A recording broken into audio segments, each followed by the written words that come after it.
This. So this one is called a Thunder Lock. It's from the back mount. So this is a good solution to having problems hand fighting from the back.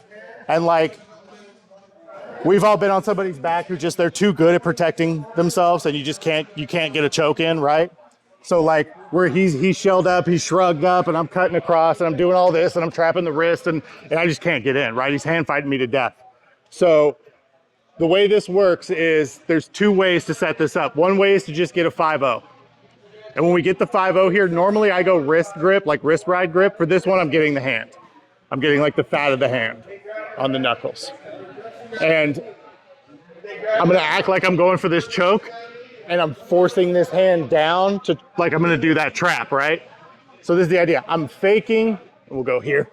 I'm faking the trap to get him to fight back, right? And when he does, I pull this hand behind his head. From here, I switch my grip so that the same side hand is grabbing his wrist and my palm is facing me. My bottom hand will go, you're gonna want a body triangle for this if you're doing it on the top shoulder.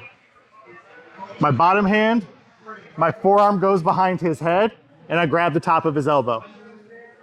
The mechanic here is I'm forcing his head forward while I'm pulling his elbow back.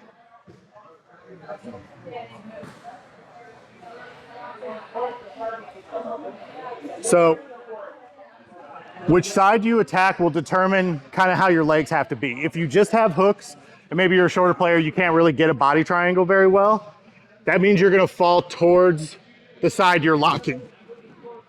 And then same thing, bring it up, scoop, switch, and go. If you have a body lock, you could go either side because you have such good control. The other way is, you'll see this sometimes when you're fighting, is guys will put their hand over their head like this, right? And now it gets hard to choke them. This is the setup that I like because I look for this. If I see this, it's super simple. I just grab. And when I grab, I don't want to grab high on the elbow because then he can just move his hand out, right? I weave and I grab at the wrist. Palm facing me, grab at the wrist. Forearm comes across his head, forces his head down, I cup the top of the elbow. Small amount of motion because you're so hyperextended there. So this one's simple. Get into your back control, start your hand fight, get a hand control. Start pushing that hand down, get him to push back. When he does, loop it.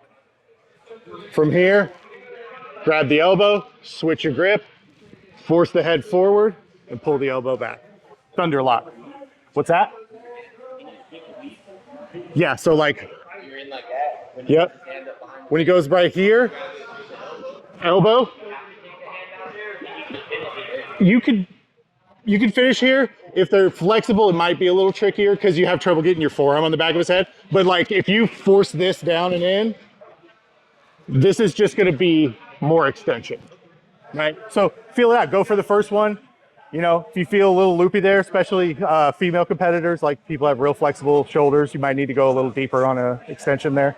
Or if you're just going with some of these 10th planet people who have stupid flexibility, like that, you might need that extra space. So give that one a shot and we'll see how much time we have left. 1, 2.